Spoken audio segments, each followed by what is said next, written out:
This episode of the Danger Close podcast is brought to you by Cry Havoc, from New York Times #1 best-selling author Jack Carr. Cry Havoc, a Tom Rees thriller. Order now.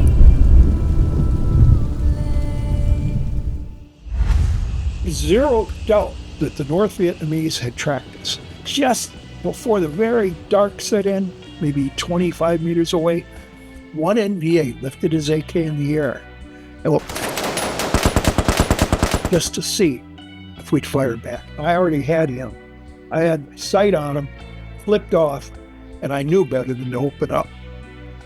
But that's how close they were. And that guy had tracked us. He was trying to find out exactly where we were. And in the morning, first light, that's when they hit us.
When you think back on all those missions and firefights, is there one that stands out, either because it's your first one or because something happened you couldn't believe what happened, which miraculous, which happens from time to time? Which one of those missions really stands out in your head that to this day you go back to and think about more often than not? Well, it is the one where I actually got wounded with that grenade. We were tasked, put two teams together, two recon teams, so that, I had 8 Americans and 4 Indigenous, 12 large team, heavily armed, to do a night ambush on a road, a highway in southern Laos. The purpose was we were specifically targeted to nail the first truck in a convoy and capture the driver for intelligence purposes, because that driver would know he's the most experienced driver. He knows where to lead the convoys. He knows where the caches are, the pickup points are, and so on. Is this the 1970 mission? Is this the 1970 one? Yes, 29th of March. Okay. So it took us a couple days to get there. We'd heard convoys going by like the night before. Got up there, set up, and we'd attempted, SOG had attempted this mission before, and unfortunately, the guys let loose a little too much and they killed the driver. But it blew up the truck. They're good guys, but these things happen in missions. So to stop the truck, we experimented with various techniques like dropping a tree in front of them, throwing grenades for effect, whatever. And finally, we set upon multiple claymores in a crescent aimed at the front tire, because it was because it was a steering tire. The back tires are fixed in their direction. And once you drop that tire, that wheel is not going anywhere. So in place, we'd tested this, we'd live fired this before we went on the mission. And we had those claymores danger close. I mean, like maybe 10 meters away.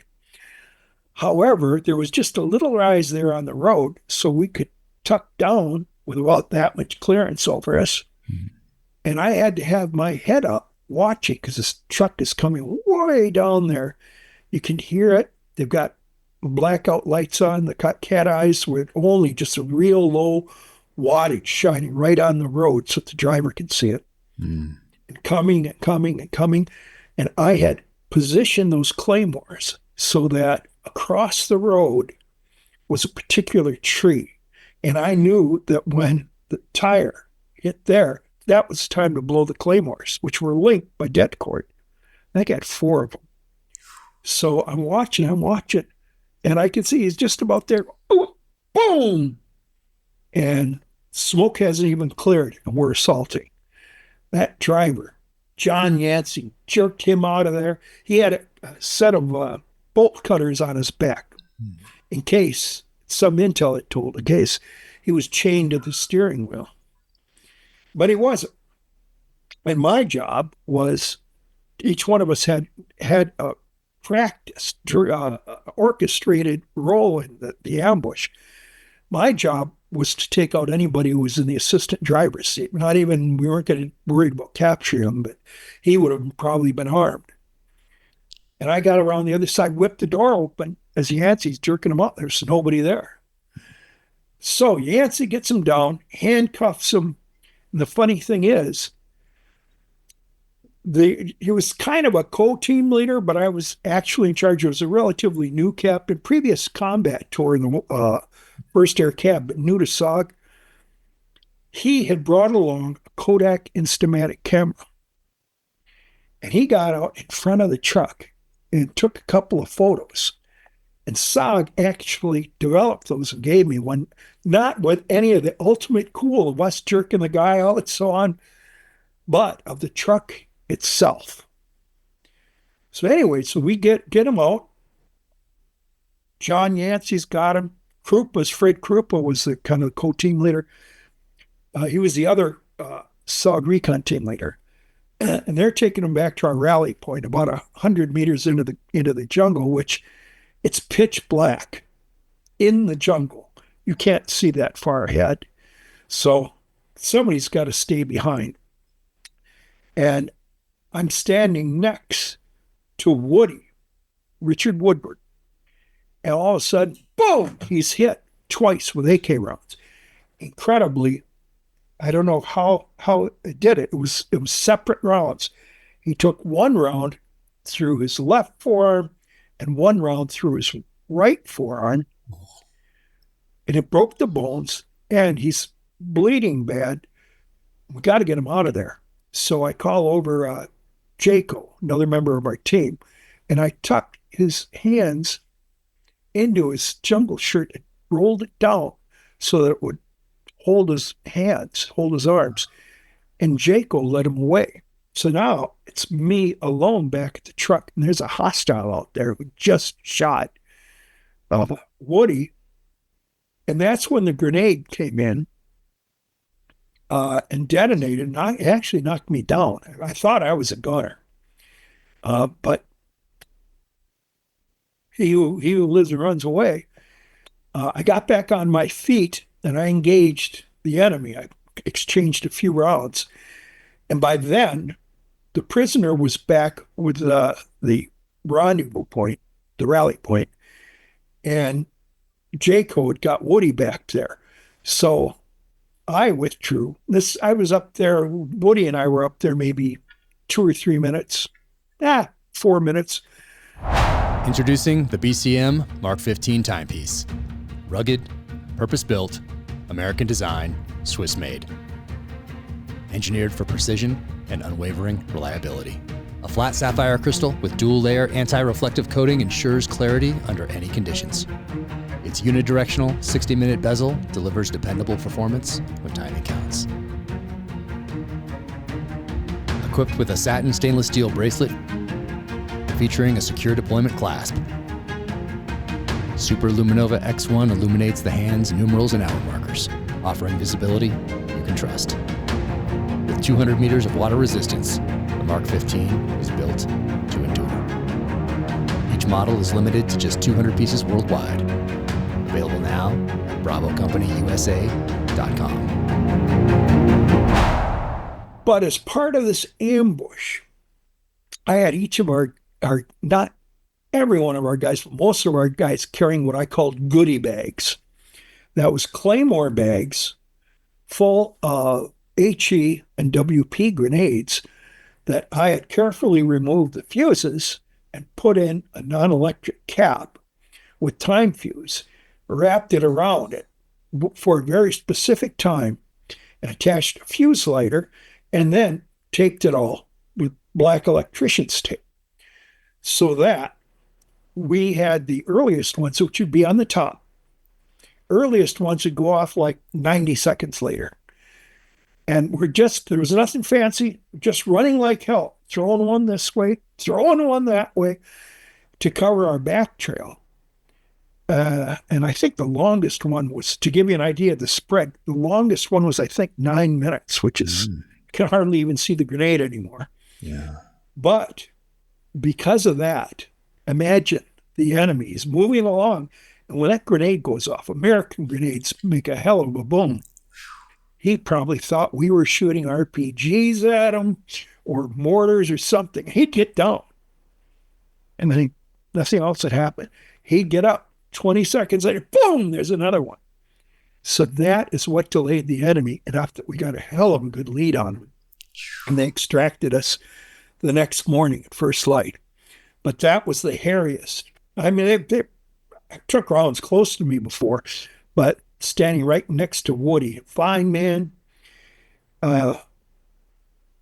He, despite that pain, he walked the whole night with us.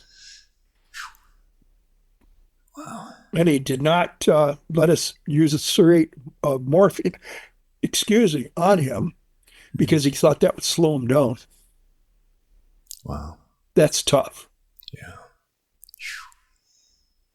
Is that the one? Did you thermite the engine on that one? Or is that yes, you got that photograph. I got the photo. We'll put it up here in the podcast. Yes.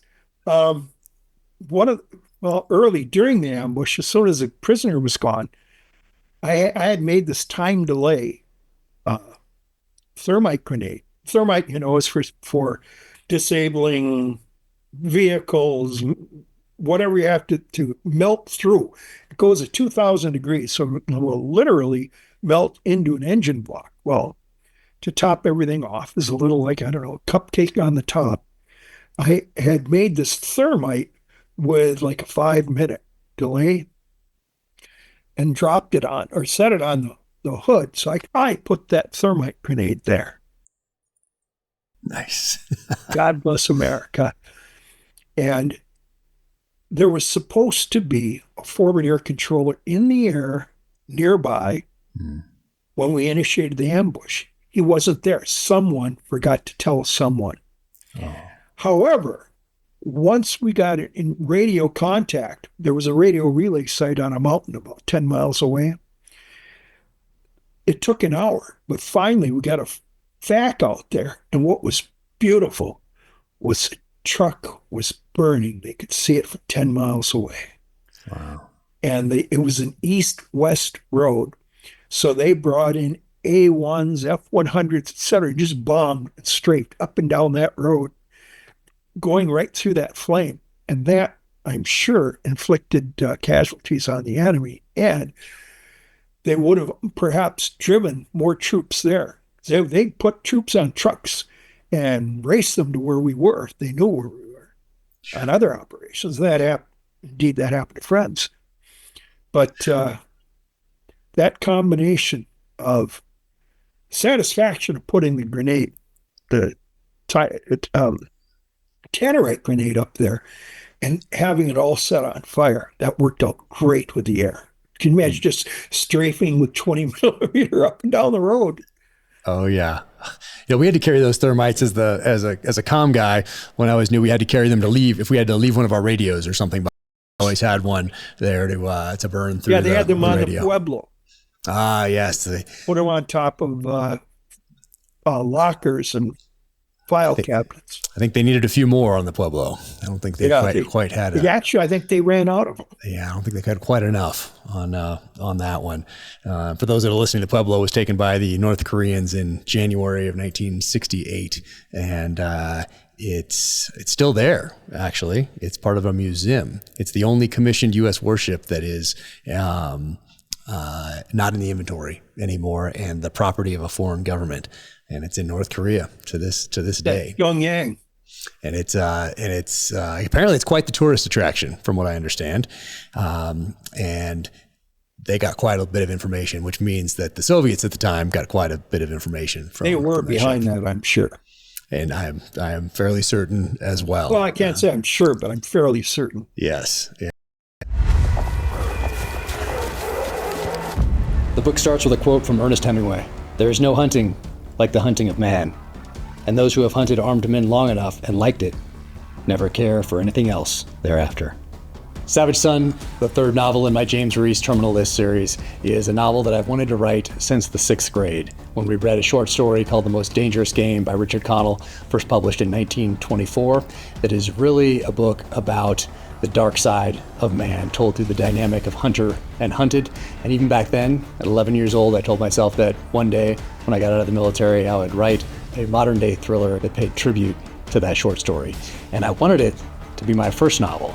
But as I put all these different ideas down on the table, it was very clear to me that I needed to start with the Terminal List, because the characters weren't yet to a place where I could explore the themes that I explore in Savage Son. So wrote the Terminal List, and still at the end of the Terminal List, James Reese wasn't quite there yet.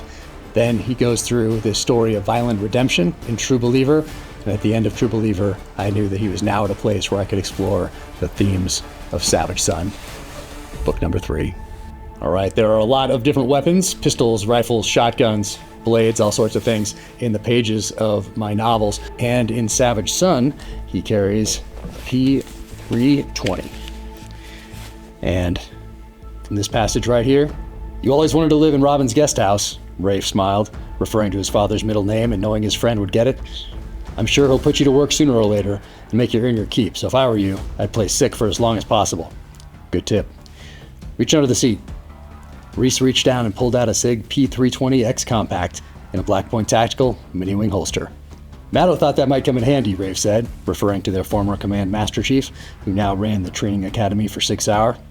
"Does everyone know I'm back?" Reese asked. "You know this community, brother," Rafe said with a smile. "We're worse than old ladies in a sewing circle." So in Savage Son, James Reese picks up the SIG P320X Compact right here. But if there were some other versions available, like this right here, and this is a P320, but it is customized by the guys at True Precision. Look at that. Now that is a sweet pistol. So maybe he would have carried something like this had I known about them back then, or perhaps something from the custom shop.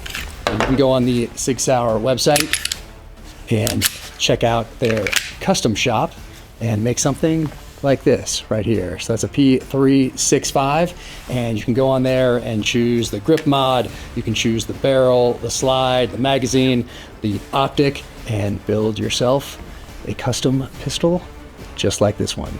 So if that had existed back then, that might have been in James Reese's hands as well. But I read, I think it's Bucher, was that his name? The command? Mm-hmm. He wrote a book in the 70s.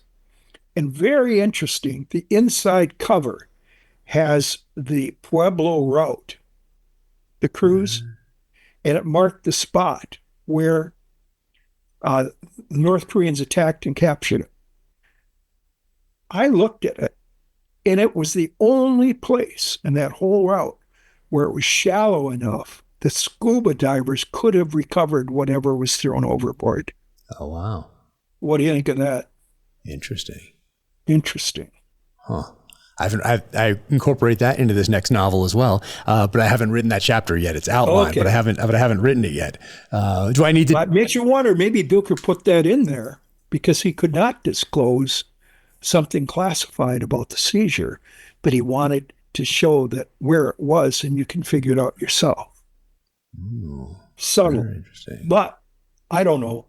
All I know is that was a very odd coincidence that they were, and it was like, I don't know, 100 feet, 200 feet. Okay.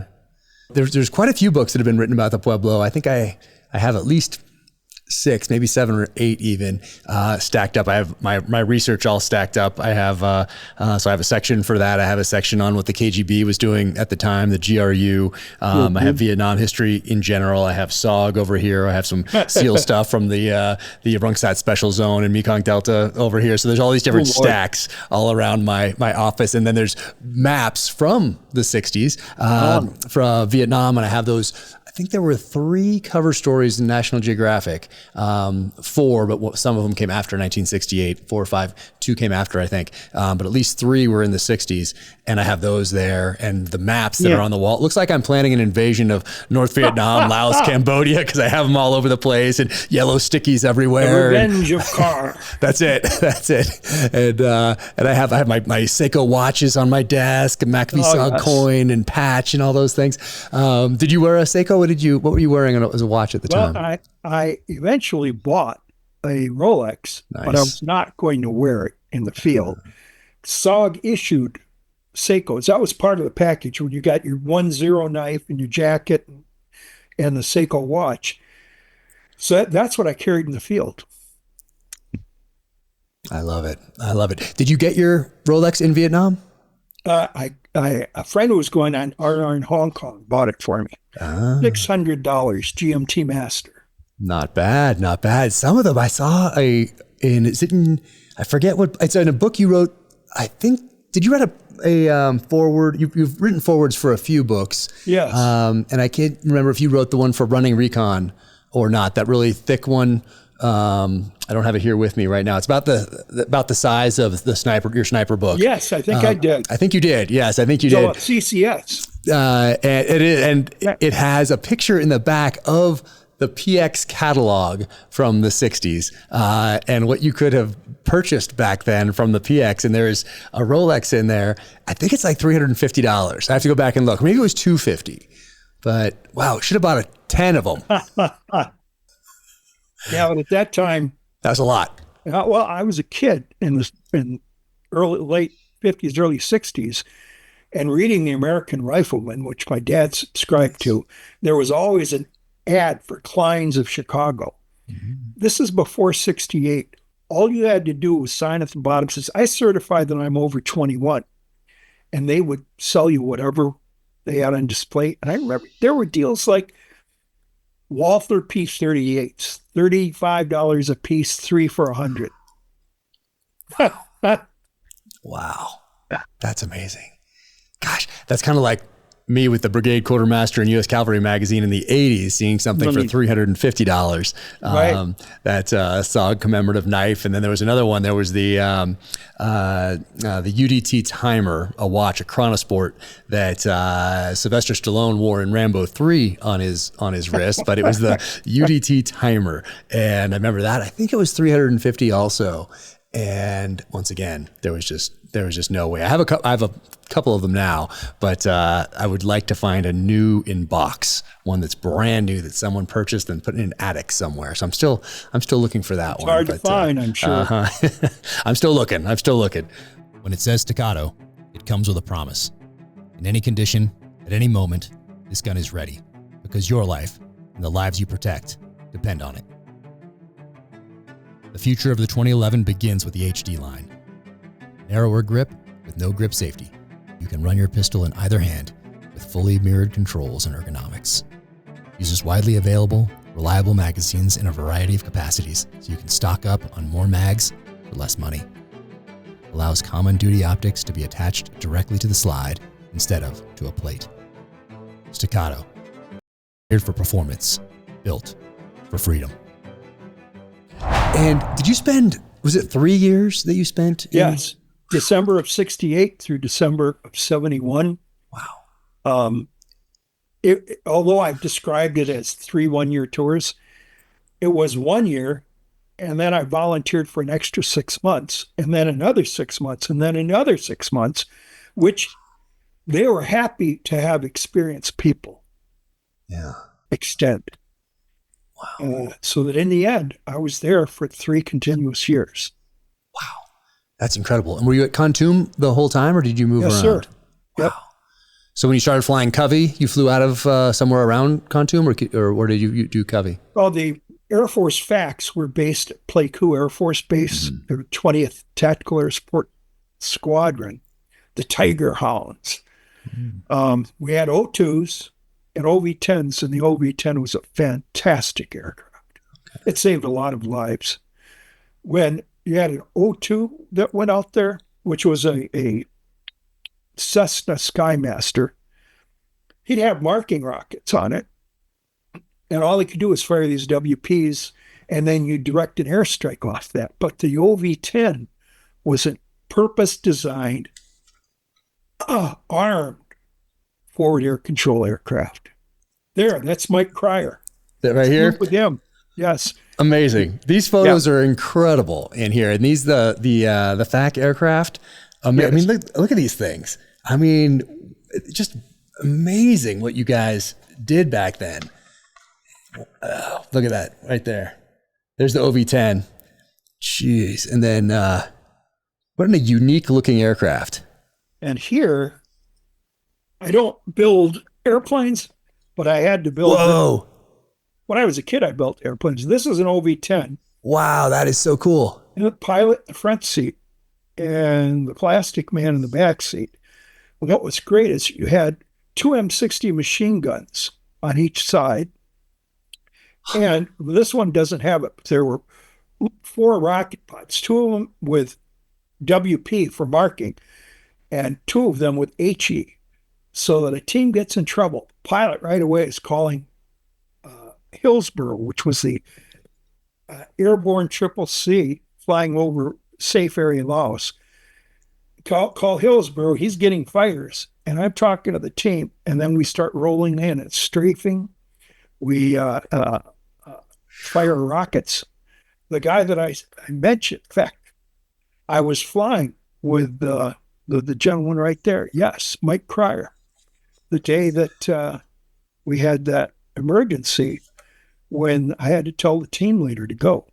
Oh, wow. And his life was saved because we could throw in air for about 10 minutes before the before the rotary assets got there, the Hueys and the Cobra gunships. Wow. This saved a lot of people's lives. And of course, they got rid of it as soon as the war was over. You know, there's a history of that sort of thing. Yeah, they want to get rid of the A-10, don't they?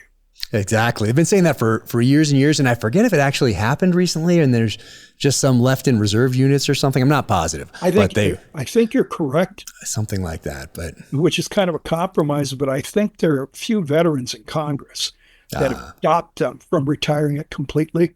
There's no question that aircraft, just like the A-1s that we had, the UN Sky Raiders, they could drop bombs on a dime. They could strafe with 20 millimeter Vulcans within 50 meters or sometimes even a little closer.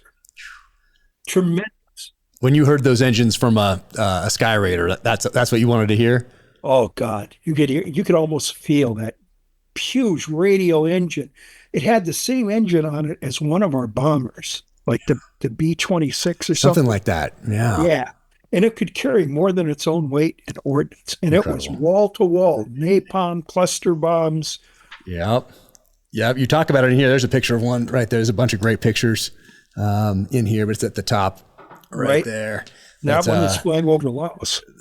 Yeah, there's some amazing photos of these aircraft in here. And I keep wanting to do I'm going to get the same model you did right there. I'm going to make that. And I keep meaning to do that for all the aircraft that I either talked to or was on. But I also want to go back and get those ones, all the ones that I've read about from Vietnam and have a kind of display of those, or have them on the shelves, or have them in between different books that talk about those aircraft on the bookshelves. So that's a beautiful model right there. That is really cool, what you just showed.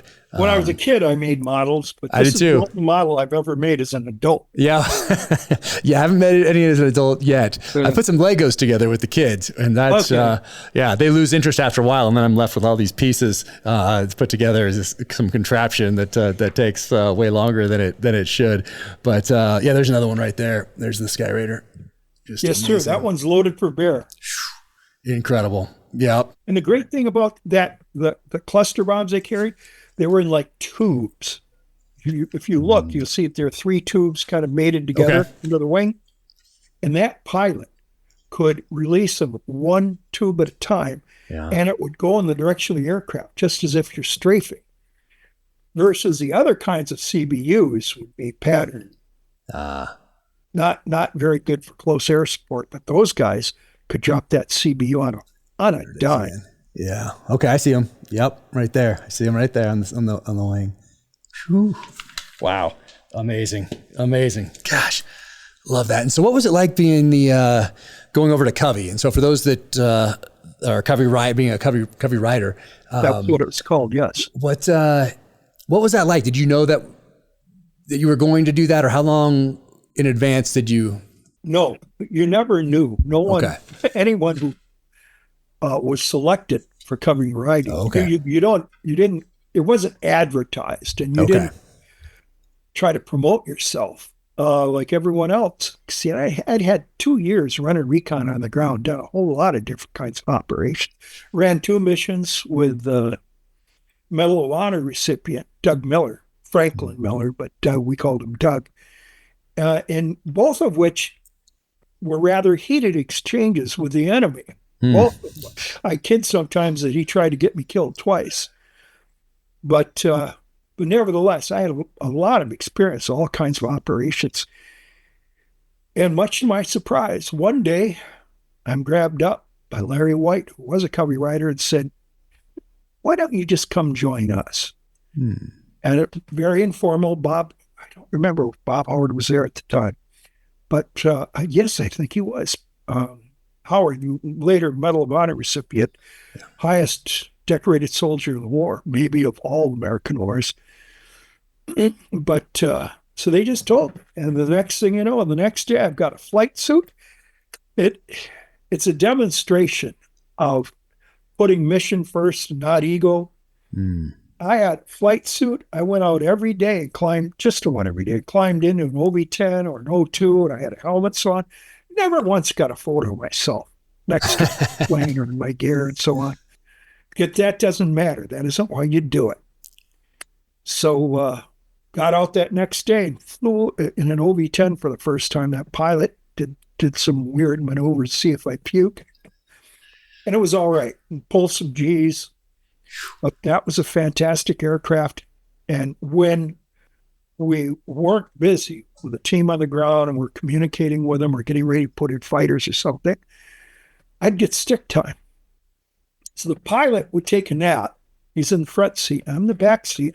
So I got stick time. And I actually got rather good with that OB-10. And I could, later in the war, I could buzz like our compound or other places where you go into a steep dive, lift the nose up, and do an aileron roll, which is kind of cool for a guy who is not a pilot. Wow. Oh, now that reminds me of the former Delta Force commander I just mentioned. Eldon Bargewell.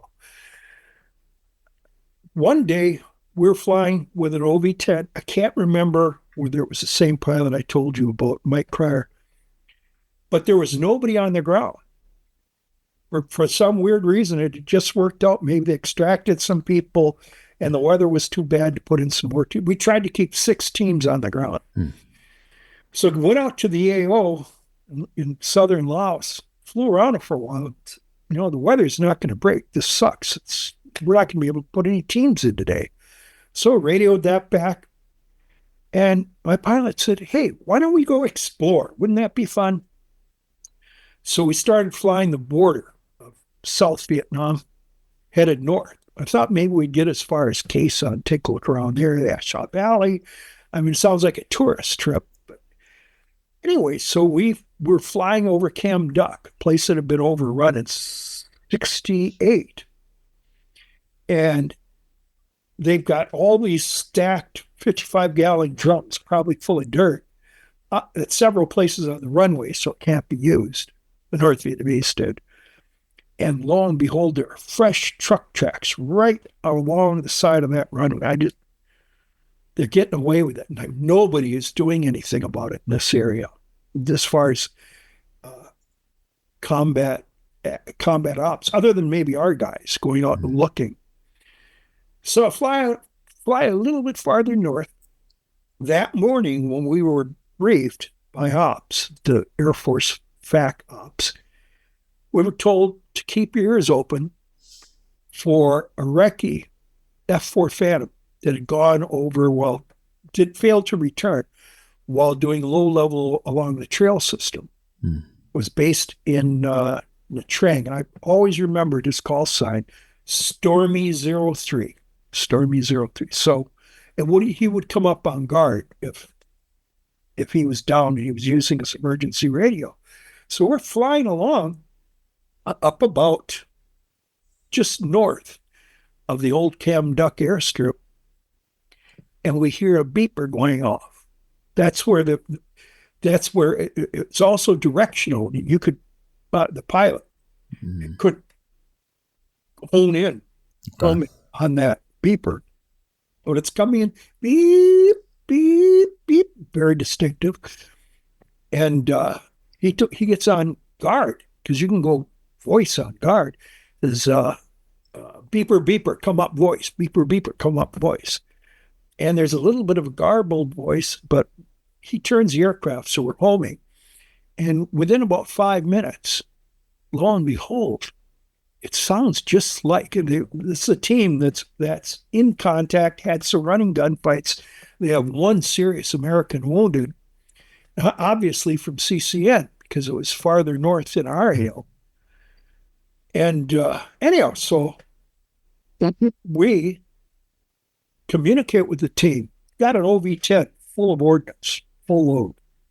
So we have them pop smoke, and we're putting them, strafing around them and firing rockets. And once in a while, the aircraft would come up saying, guard, guard, get off guard, because nobody wants to be on that. It's for emergencies only. And I tell them, hey, we're having TAC-E, tactical emergency. So we're strafing, putting in ordnance. And lo and behold, here comes another aircraft, a Huey, on guard. He says, hey, Covey, whatever it was, Covey 556, this is Alpha Flight on guard. Could you use some lift choppers out there? Covey comes up, says, yes, absolutely. So they're on their way. And not 5 minutes later, here comes another voice up on guard saying, Roger, Covey 555, could you use some guns? Roger that. And here comes a flight of Cobra gunships. So all this, just putting it together from nothing while flying. I didn't have the slightest idea who those pilots were, what their unit was. They came, the cavalry, to the rescue. Those Cobras started strafing, and just then, a CCN Covey showed up. I could have said, hey, I've got this ball game. That's what we call playing a team contact. I said, I could have said, hey, I got this ball game. You can just stand by. But you know what? I didn't. It's their guys. Everything's pretty well. The worst part of it's already calmed down. Just let them have it. So we did, and we flew back south. Move the time 40 years later. That was Eldon Bargewell. No kidding. He'd taken 2 AK rounds. He was used as RPD, shooting bad guys, and he was awarded the Distinguished Service Cross. When he was first told it was me, by someone who knew that I'd flown that day, and he knew that's the day when Bargewell got in the mix. We figured it out together. He told Bargewell. He couldn't believe it. Bargewell came up, thanked me. He was absolutely the best.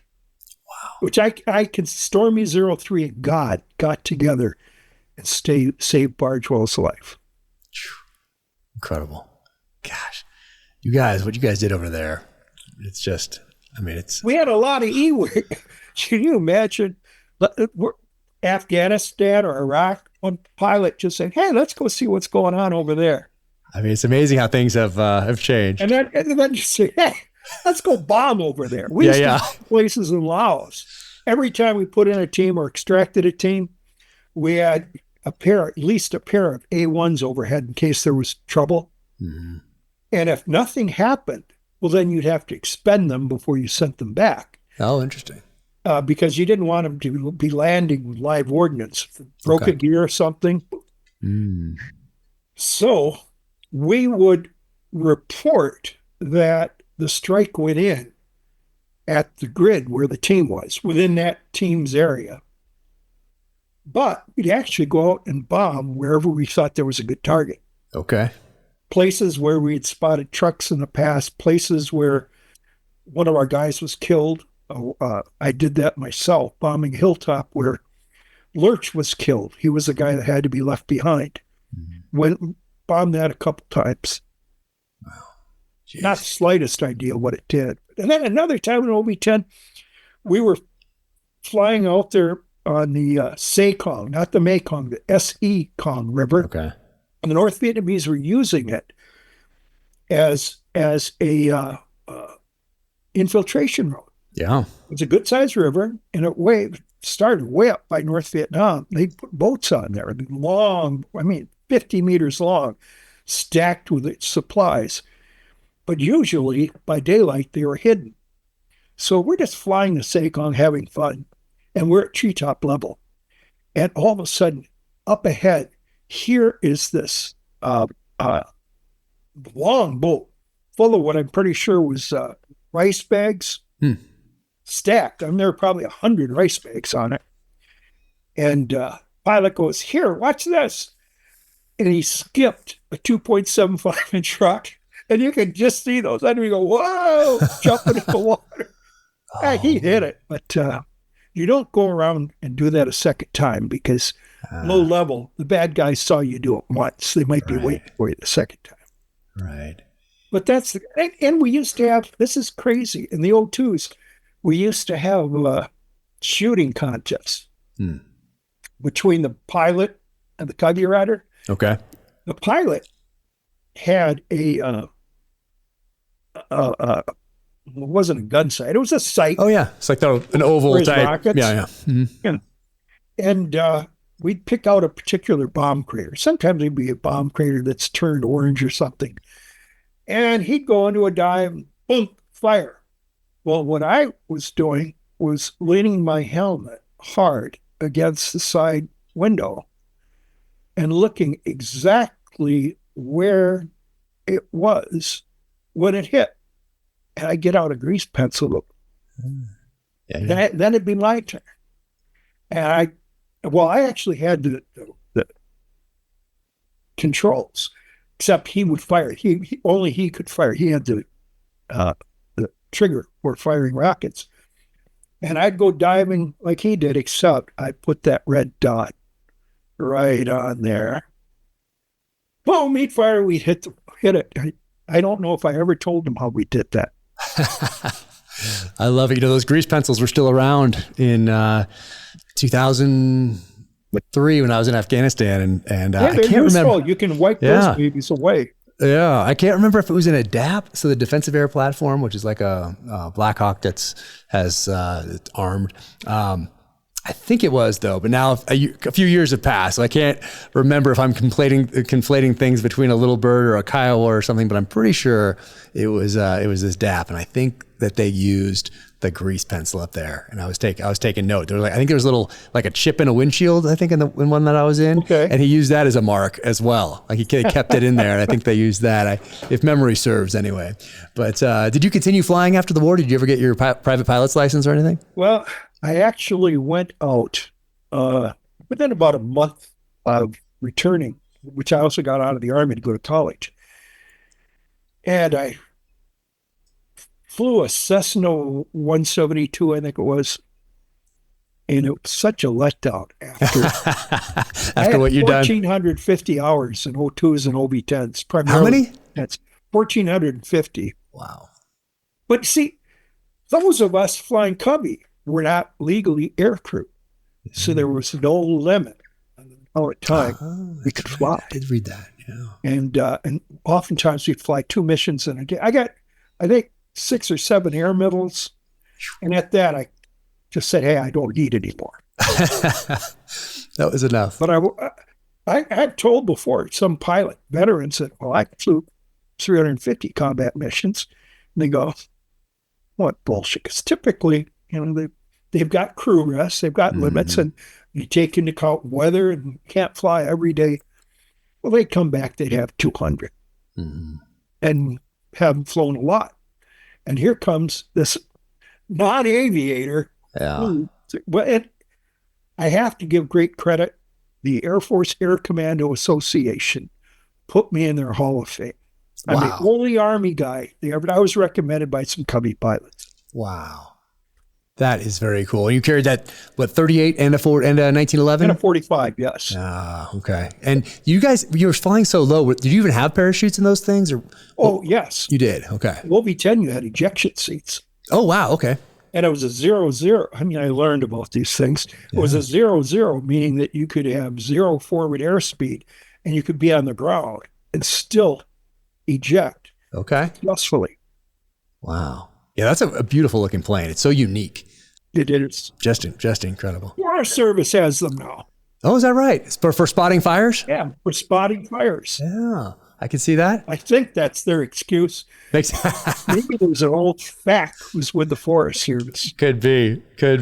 Want some more time on the stick. That's amazing. Oh, wow. And so when you got back, you go to college, and then when did you start getting into the sniper side of things? Was that something that you guys experimented with? I've seen some photos that have a couple guys experimenting with things at Marble Mountain.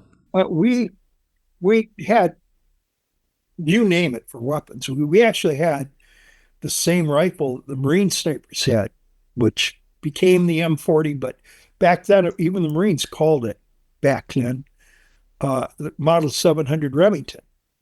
308/762 by 51 with a Redfield 3-9 scope. We had those. We had XM21, which was the M14, modified M14 with a similar scope but a different mounting system. We fired those, but for all practical purposes, they didn't fit the terrain we usually were in. Right. On only one mission did I regret not having a sniper rifle, where, in fact, it was one of the missions with Doug Miller, Medal of Honor recipient, the second time he tried to get me killed. We had been hit in our ROS. Bad guys had crept up during the night. We'd heard them firing recons by fire. And at first light, we were going to move out. I went up to pull a claymore, and a bad guy, we put our claymores danger close. So we put them behind on the other side of a tree. They were 10 meters away, maybe 15 at the, oh, no, not even 15 meters. But you put them on the other side of the tree so that it can absorb the blast. Otherwise, you might kill yourself. Yeah. So we're getting ready to leave. And I had put out one claymore because I was a strap hanger. I was just going along for the fun of it, as Ed and saying. Start walking out there. Glenn Wee Moore, my good bud, is watching for me. And I get about halfway there, and there's a large mahogany log up there, well, like so. And I look at the end, and I see feet. This guy thought he was concealed, but his feet were sticking out. And I saw the feet move. Instantly, I opened up, full auto, and turned and ran and leaped and fired my claymore. Well, at that point, as we did in IA drills, I immediately was ready to dump my magazine. But wait a second. The team leaders had pooled their money and bought a bunch of 30-round magazines stateside. We saw an ad in a gun magazine. So we had one 30-round magazine for each man in the team. So all of a sudden, I'm getting ready to dump. You know, if you fire the same weapon a lot, you know when 20 rounds are up. But I could tell they weren't up. I looked, it was. It still had 10 more rounds. And about that time, another bad guy gets up on the other side because I already fired the claymore. And the 10 rounds did their job. Got him. Otherwise, that guy might have got me. But anyway, so we're running like hell. Probably turned out about 400, 500 meters to an open area. And it's a significant sized open area. And it's like a couple football fields, but sometimes the quicker you get out of there, the better. It's not a good one for infiltration. But time is on the enemy side because they will mass more and more troops. They'll truck them in, move anti-aircraft guns, whatever they have to do. They really, really want to get you bad. So we're on the edge of the LZ. Doug Miller is calling air, or calling for air. No air had arrived yet. And I'm looking across this long LZ. It's like 400, 500 meters. And I put my car 15 up, and I don't want to tip them that we're there. I said, damn, I wish I had a scoped rifle. I can see the crew. There's a crew and any aircraft gun up there, which it was only a 12-7. But anyhow, so I don't open fire. I wish I had a sniper rifle. Miller called an A1 on him. They dumped napalm. Done. Wow. So we got out. I don't remember if we took any ground fire. Wow. But that's the only time. Oh, and I did run a sniper operation inside South Vietnam. Really? What happened there? Yeah, where there'd been a bad guy taking pot shots at some of our guys going down QL-14, which was a road between Pleiku and Kontum. Usually early in the morning, you'd shoot at a vehicle once in a while. So my team was assigned to go get this guy. Okay. At a little after last light, we went out the gate on that side of the compound, got back into the jungle, and it was always like just over a hill in front of us. The drone plows had been through, so they cleared away maybe 200, 300 meters on both sides of the road. That was standard in Vietnam, except for the very beginning. But anyway, so we're beyond that, and it's slow movement, and finally get out to where I think we'll be able to spot them. So I divide the team into 3 groups, and I'm with Pitt, who was the M79 guy. And we're waiting for dawn before we move up. We're going to move up into an actual shooting position. You can't move up until it's bright enough that you know you can engage at that point. Get up close enough. We almost get up close enough. And bang, the guy shot. So we dashed like 5-10 yards. We're on the edge of the jungle now. Look down and see a guy, a Vietnamese civilian, running like hell down the side of the hill. And he's dumped his rifle somewhere. And I know that's where the shot came from. So I don't know where he dumped the rifle. And Pitt and I gradually work our way down there, most of the way down the hill. And I looked, and it was just a crappy peasant hut down there. And this guy's got a kid, a wife, and they're eating breakfast. And I looked at him. I didn't like the idea of killing the guy in front of his family. And he had never hit anyone. I think the VC, the Viet Cong, had come through and told him, hey, you got to snipe. Otherwise. So it was one of my very few acts of foolish compassion in the war. Foolish meaning I didn't know for sure whether he was really, really bad. I had Pitt hand me the M79, and I took out the HE, the gold round, and replaced it with a tear gas round. I aimed it down. They don't even know we're there, right? We're about not even 100 meters away. And I aim it down there, and I'm just a little over it, pink, and it goes into the hook.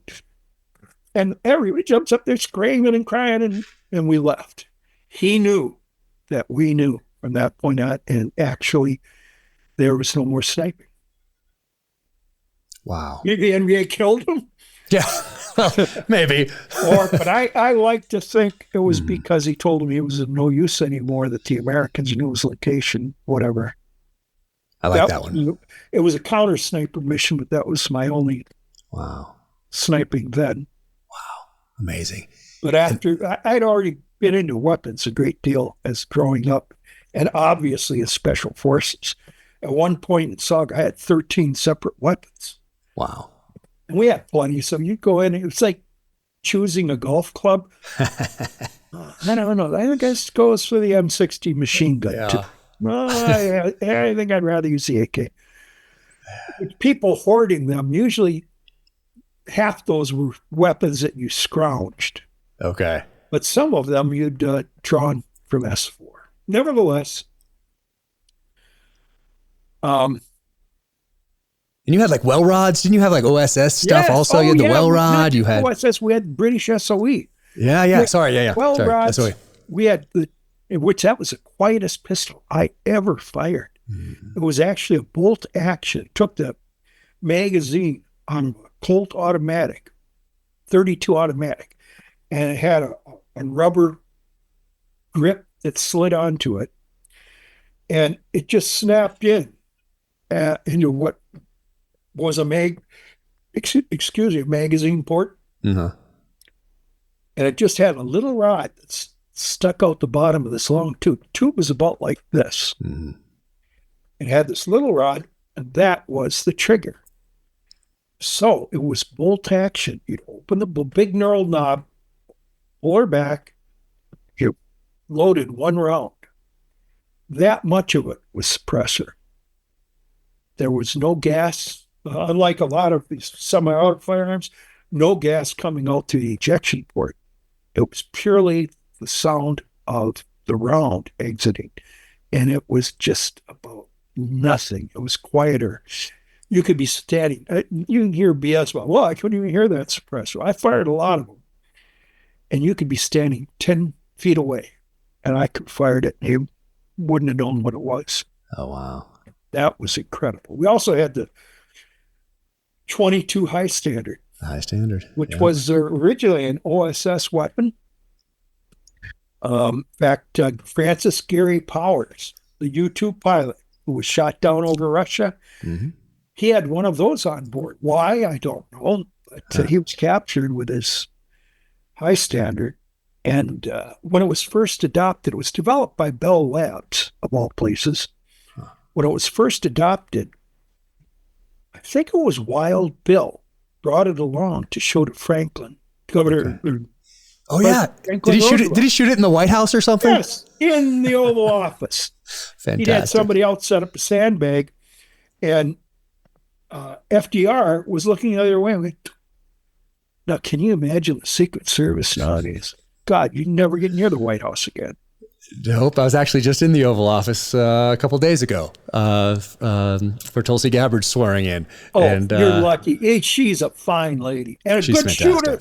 She is. She's totally embraced the gun culture, Second Amendment culture, done her homework, is into the history, into training. I mean, she is all in on it. And what a great person. So we got to be in there, but I should have been thinking about, I was trying to take snapshots because we had to lock our phones up before we went in. They have a little bank of little lockers, kind of PO boxes when you walk in, and you have to lock your phone up in there. But I was trying to take mental photographs of everything that you don't typically see when you see a picture of the Oval Office that the press takes. So I was trying just so I can describe it in a novel. But yeah, that's amazing that Wild Bill Donovan fires the high standard in the Oval Office. I don't think that would happen today.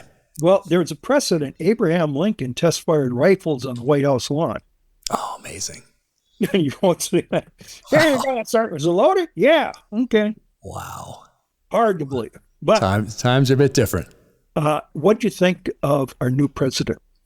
He walked in, and you can tell there's a difference this time. And I've met him before a couple times. Much more calm.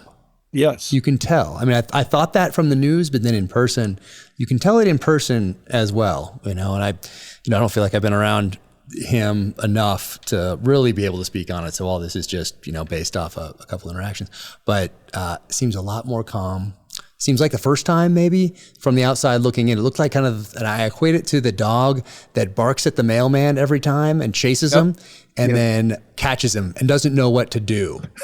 And I think that was a little bit of the first time around because there was all those establishment type picks, which means you're going to get that same. They turned on him, a number of them. They were career people trying to promote themselves.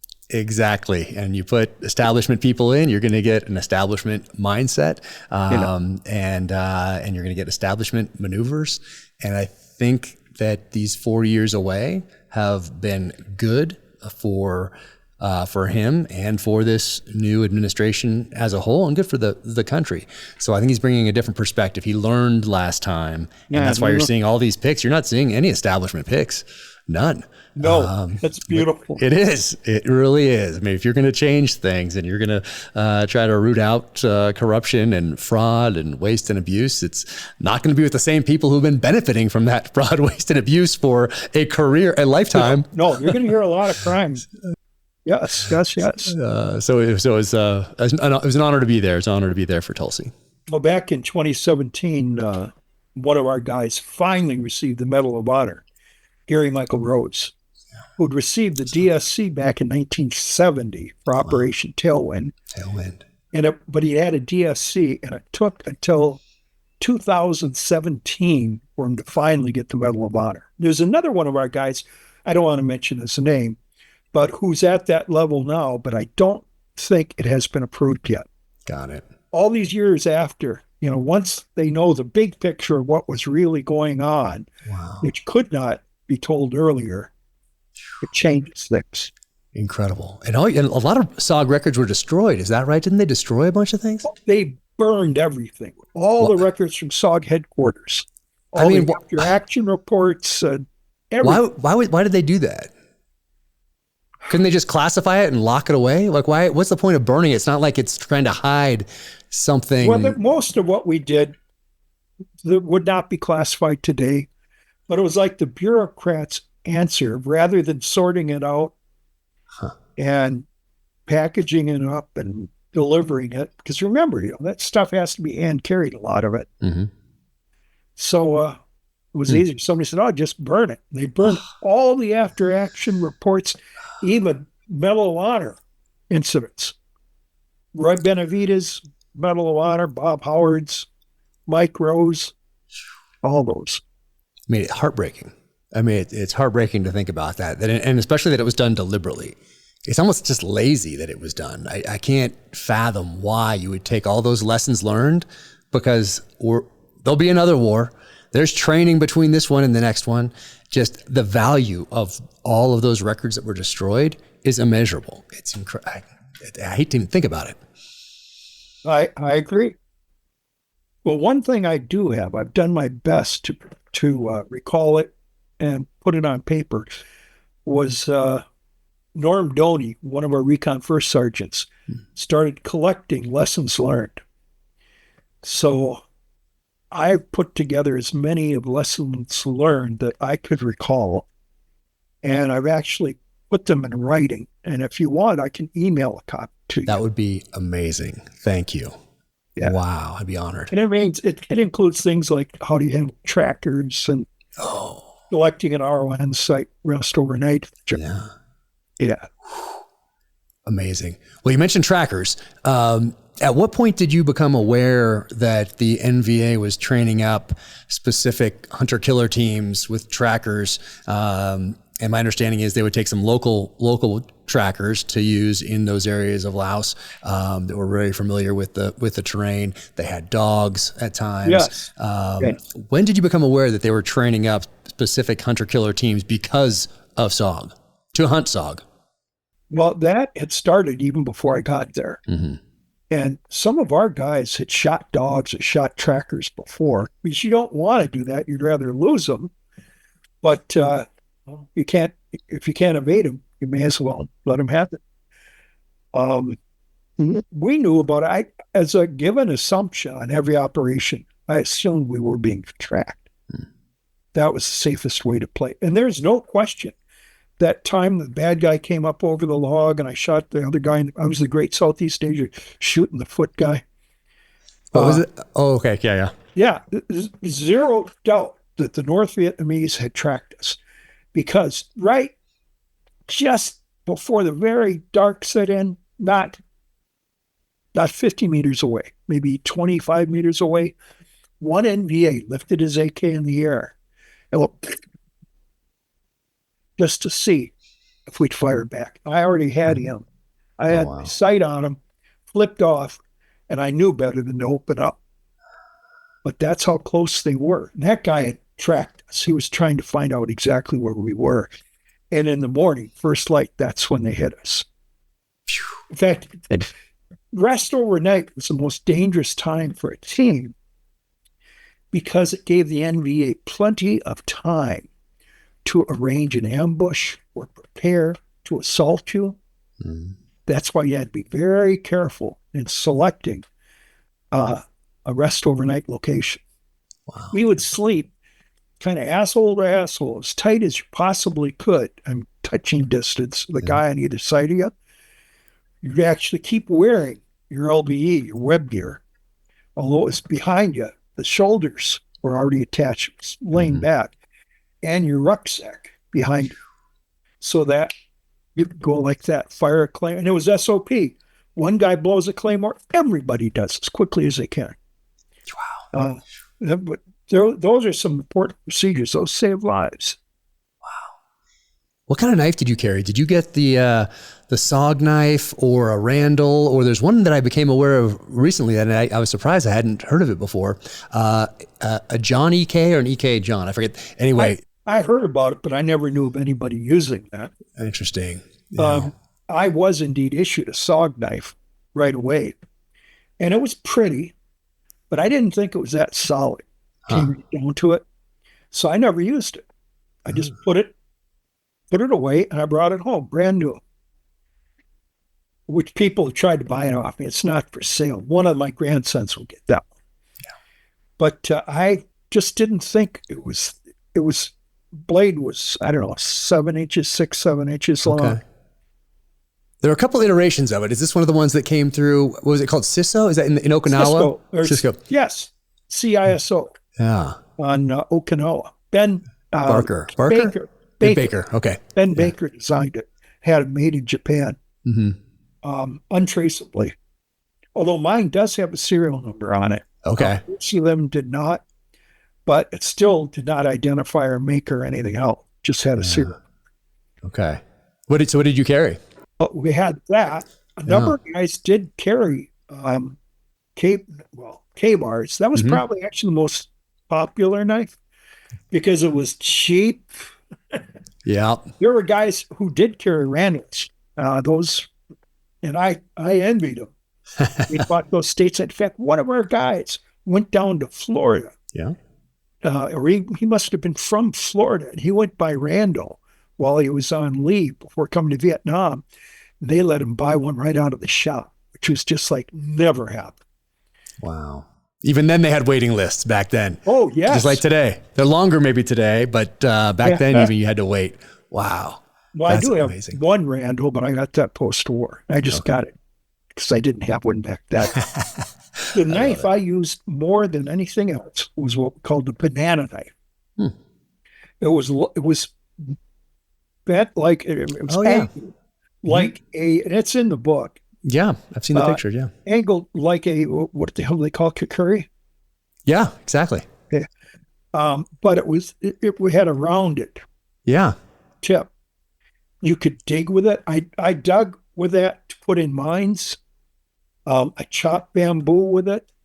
It was a tool, and it was a great one. And as a little protection, I carried it in my rucksack. There was a little pouch like in the center of my rucksack. So I slid it over my spine just to be careful. Interesting. Did you keep it? Do you still have it? No, but I do have here's another crazy story. The 5th group non-SOG guys. Hey, 5th group did a lot of great stuff in the war. Mike Force, A-teams, and so on. Yeah. But 5th group gave departees this beautiful knife It was like a V-42. It was like a British commando knife. Yeah. And some of them were chrome, nice little presentation case. But the only way you could get it was if you had paid your bill with the this Special Forces Group open mess. Because we were on rations not available. We didn't get our rations through the system because you never knew where guys were going to be. Okay. I mean, the units even. So we got an extra, I don't know, $65 a month, whatever. Hey. But they had to contribute so that pooling their money, someone could go out and actually buy the food. And some of these guys, maybe they were out on an operation, it's time to go home, and they owe $200. No, you don't get your knife. I see. So that had gone on for some time, and I'm sitting in the club. This is the honest to God truth. I'm sitting in the club one night, having a drink. I drank mostly beer back then. Cost 15 or 25 cents. Yeah. And I'm talking to a buddy about how it's so unfair that we might get a plaque, but nothing really neat like those guys got that night. And we brainstormed a little bit. I went over to our commander, Galen Mike Radke, Lieutenant Colonel. Fine, fine man. Pleasure to have served with him. And I told him, hey, why don't you get these chrome plated and put some SOG stuff on it? So then that'll be a great presentation for the people going home. Lo and behold, they did it. Hey. So I now have a banana knife chromed to Staff Sergeant John L. Plaster, blah, blah, blah, and it's Special Forces and all these cool logos on it. And that's where that came from. A lot of guys got those, and I'm sure they had no idea where they came from. Just fell out of the sky. I love it. And who was presented the presentation Browning High Power? Who got those? Pretty select. Yeah. I hesitate. This is going to sound boastful. I got one myself. Oh, you did? Yes. Wow. And you still have it? Well, sort of it. It's in the care of a godson, an adult godson who has a good gun safe. And he's going to have it, period. Oh, amazing. Which that was probably the best souvenir I ever got. And that was presented face-to-face by Chief SOG and came with what was cool. Any connection between Special Forces and Macv-Sog secret. Well, in order to take it home, they had to get this paperwork from the U.S. Embassy. And it showed that I was assigned to Macv-Sog. Wow. Which we SOG, they didn't worry about the small shit. We sent guys over to Taiwan. We had our own squadron of C-130s and our own squadron of C-123s. I mean, there wasn't another unit in Vietnam that had support like that. So these guys would have to go fly about once a month, fly one of those planes over to CCK, Shichenghuan Air Base in Taiwan. And there are all these empty seats in the 130. So it was a little benefit. Remember my buddy said, you might get killed, but they're great benefits. Yeah. Well, that was one of the benefits. We called them CCK flights. And you got to fly over to Taiwan. Mm-hmm.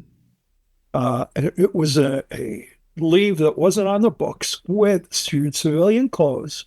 No, excuse me, you're in sterile fatigues. Okay. And you have orders from Macv-Sog sending you. Once again, don't worry about the small shit. That's fantastic. It wasn't 5 days of R&R in Taiwan. Wasn't that a reward if you brought it back in a live enemy? That was in Thailand. Oh, you get to go to Thailand. Okay. Yes, okay. Yes, well, that's even better. Hey, both of them were good.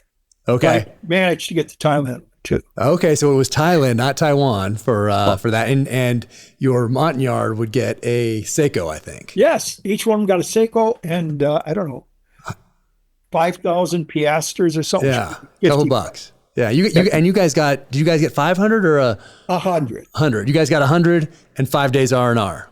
Green, 100 green. Hey, that's not bad. Right there out of the desk, probably in the desk drawer. Well, I don't know where it came from. Interesting. But remember, SOG, just like the agency, SOG was doing the agency's job for most of what we did. For paramilitary ops, the guys who are doing paramilitary ops today consider that they evolved from us, because during that time frame, there wasn't paramilitary ops. So they went to SOG after the Bay of Pigs. So those kinds of outfits, they have things that are issued like gold coins for survival kits for the pilots who flew up north. Greenbacks, Saigon for bribing to try to get NVA or VC to lead them to Americans. They paid rewards for recovering American bodies as well as hoping to recover a living American. Wow. And I'm sure that was in green. Yeah.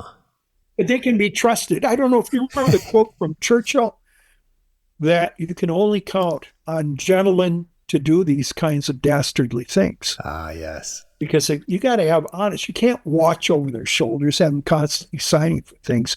You have to know they're good. Yeah. Now, House 10 and House 22, what were those safe houses in? I think one was in Da Nang and one was in Saigon, I believe. Right. House 22 was in Da Nang, which Da Nang was off limits all the time. From probably 1965 onward. However, SOG had a safe house there, and the guys from CCN, between missions, we got a week off between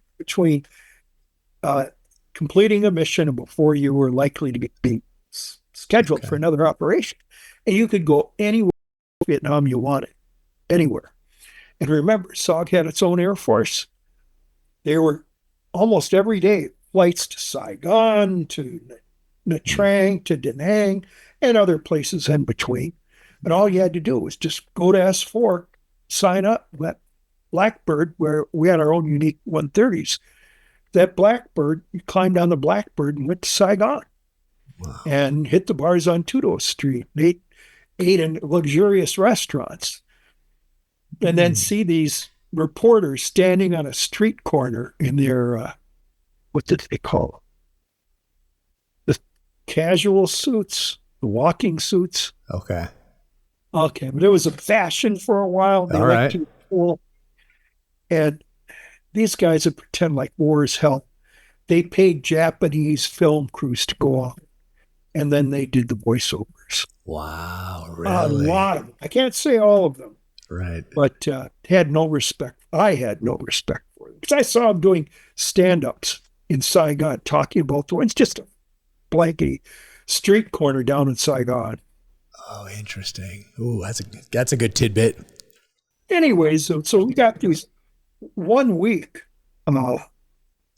anywhere you wanted to go in South Vietnam. Plus, there were CCK flights, which you would not go on maybe one in a tour, 1 year tour, because there were just so many C-130s. And you were so often you're running operations and so on. That's slightly more important. And then you also had Thailand for guys who ran exceptional missions, especially capturing enemy prisoners. So all our guys got that for ambushing the convoy and capturing the truck driver. Okay. And that's also why I got Silver Pistol. Got it. You know, I see our time's clicking away, but I wanted to ask you also about the importance of the NCO club. They had the Green Beret Lounge at Phu Bai at FOB 1. Each of the FOBs seemed to have a different NCO club. Ours was called the Huckleberry Inn. Okay. Because one of the early guys killed on an attempt to rescue an American POW. The last name of Jackson, Air Force pilot. And it turned out to be an ambush. They killed, bad guys killed a whole bunch of people, primarily indigenous, but he was one of the 2 Americans, Huckleberry, to have been killed on that. And to keep it a little light, a little humorous, they called it Huckleberry Inn, just like Huckleberry Finn. Yep. And we had padded booths. We had furniture from, I think somebody went to Taipei and got it. You had mentioned the Recondo Club. No, The Delta. Yeah, the Delta Club. Yeah, the Delta Club. It was fantastic. Those guys sent somebody on a flight to Thailand with a bunch of money to buy furniture. And the guy fell in love. He didn't come back, finally came back. He spent some money.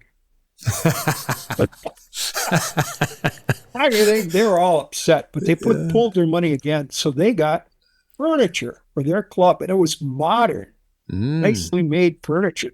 You'd think you'd walked into a good supper club somewhere. Amazing. I've seen some pictures, so I'm trying to describe one of them in the novel, and I'm kind of combining a few and they changed over time, so you never know if what one person saw in 1965 is the exact same as it is in 1969. Oh, I know it changes, different plaques and all those things. So I'm trying to get the feel of them in general as I describe them. But I think that Delta Hilton in brass that was embedded into the leather side of the bar, and it's just very cool. But those were the places where you guys got a lot of the lessons learned from the other teams over beers. Oh, that was my primary schoolhouse. Like a good young soldier, when I got there, I kept my mouth shut, which I don't care your age. That if you're a new guy coming in wherever you are, and it's not about their relationship with you, guys are already there. But as we used to say, FNG, a fucking new guy. Yeah. Learn. You've got to learn. This is after I lost the guys on my first team. Yeah.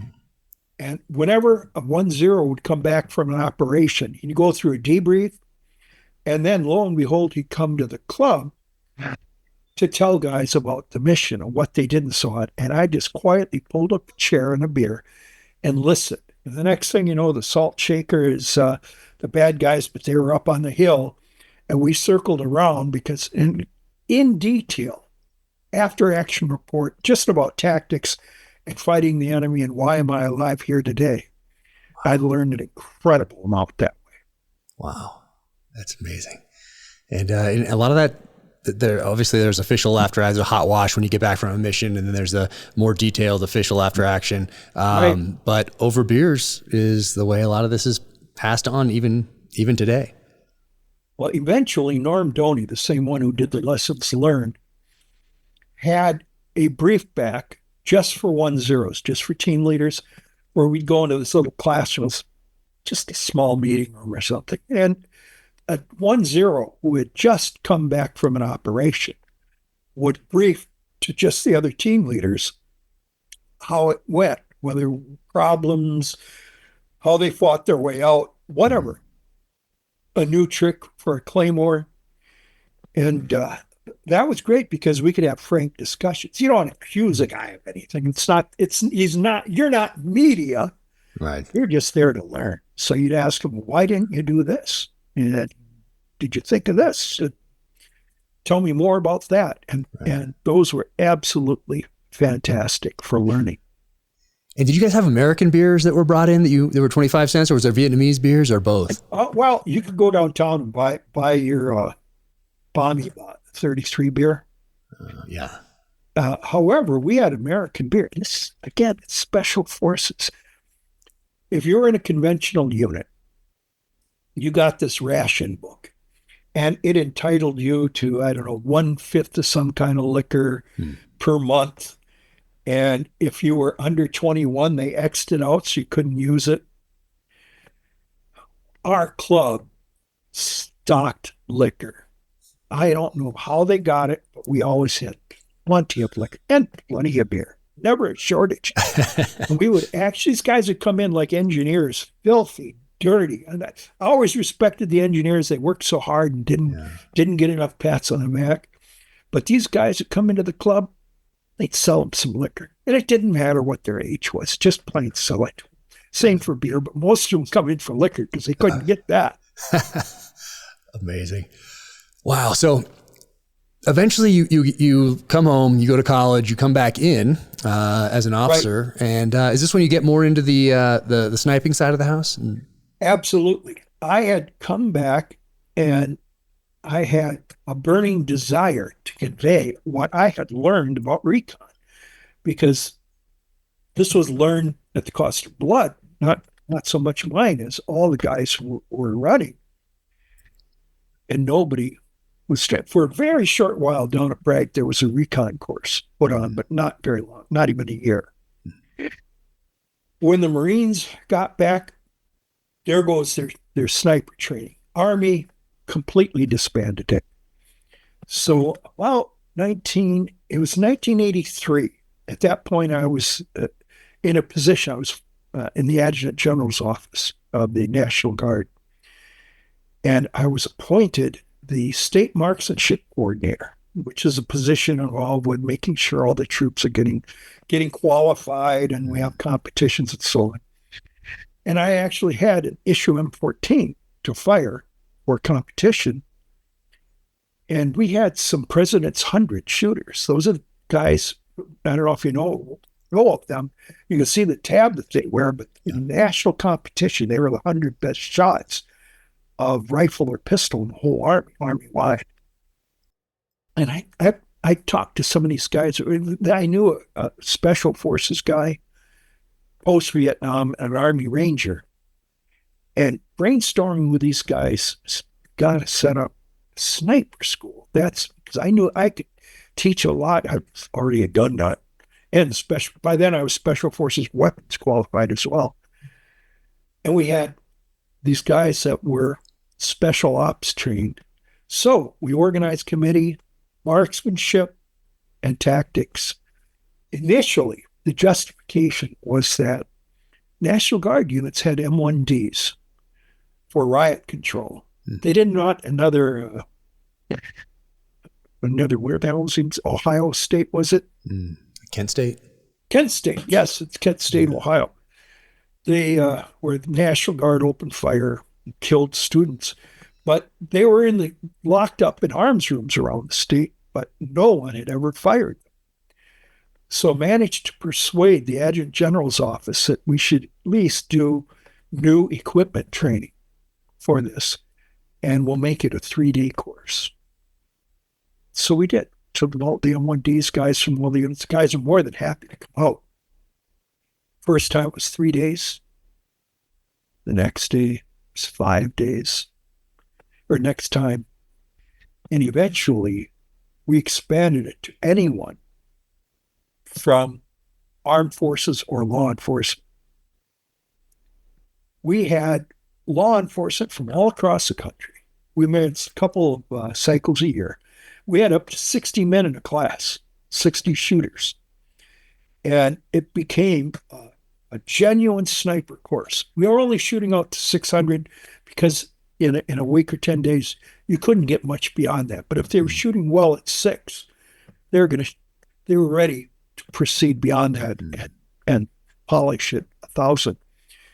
We had a lot of challenging tactical exercises, had a final stalk and a final shot. One thing that was interesting, again, if you do this today, I got away with it back then, to instill in them that idea that one shot counts.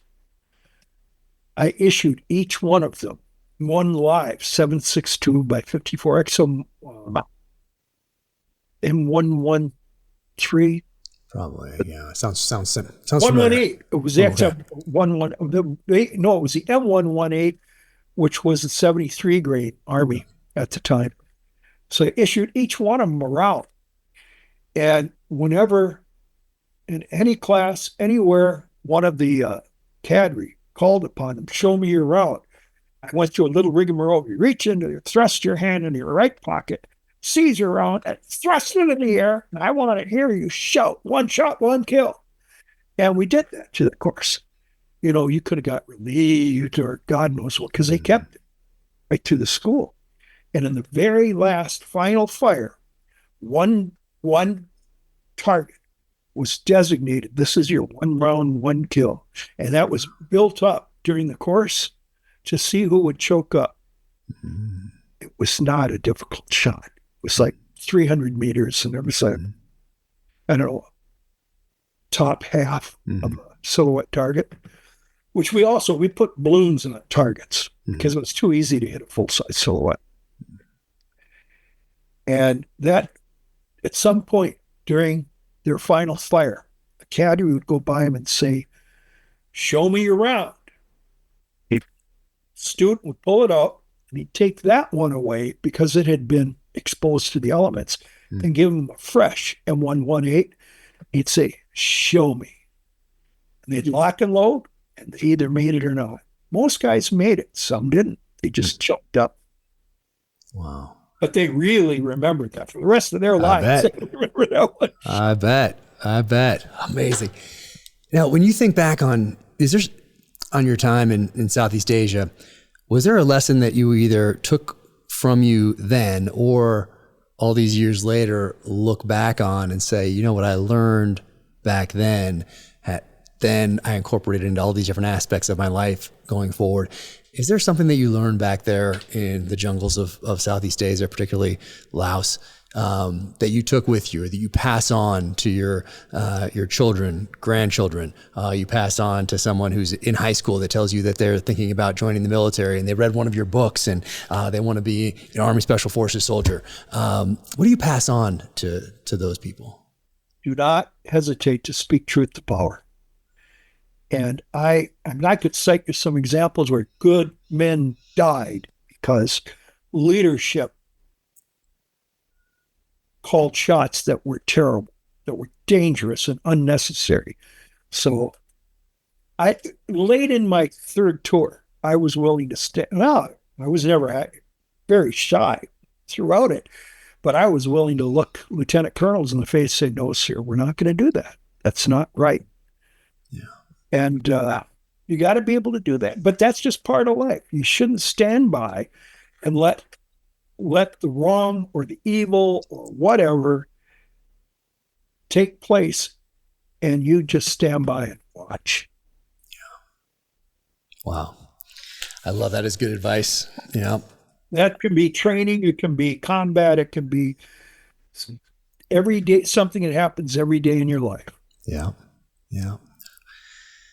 Well, I want to thank you from the bottom of my heart for writing these books, for keeping these stories alive, keeping these lessons learned alive, for being who you are, for mentoring up a whole group of authors that have experience in Southeast Asia, in Vietnam. You really made it okay to talk about because of the quality of your writing, the way you honor the people that you served with, the way that you tell these stories. That stood out to me back then when I first read this back in 1997. And it stands out to me today. You set the standard that everyone else is trying to achieve or surpass. We always want those who come next behind us. I know you do it better than we did it. That's what you wanted in the military. Right. You want those people to be a better leader than you were, a better operator than you were, because of the lessons that you pass along, and just makes us stronger as a unit, as a country. And you set the bar high. Well, thank you very much. But I have to point one thing out. That manuscript was cleared by the Department of Defense. Had to run it too because didn't know for sure whether some of the stuff had been declassified. John L. Plaster did not submit it because he's just a little turd from nowhere as far as DOD is concerned. But the lawyers at Simon & Schuster submitted. Okay, my compliments to you. I have to finish this. I'll do it today. Well, I'm going to send you the others for sure. I really can't wait for you to read Cry Havoc, which is the next one, because it's I'm trying to capture that spirit of Macv-Sog. And even though it's a thriller, it's fiction, I'm trying to capture the spirit that you guys embodied back then, taking on the most audacious missions of the Vietnam War. So hopefully I did that, and I will be sending it to you as soon as I get some copies printed. So, all right. But thank you so much. And thank you for spending so much time today. Such an honor to talk to you. And I hope we can meet up in person one of these days soon. Mutual respect. Absolutely. Well, thank you so much. And Airborne. Take care. Airborne. Take care. Bye, Jack. Bye. This episode of the Danger Close podcast is brought to you by Cry Havoc, from New York Times #1 bestselling author Jack Carr. Cry Havoc, a Tom Reese thriller. Order now. Watch a Cry Havoc teaser here, or watch another episode of the podcast.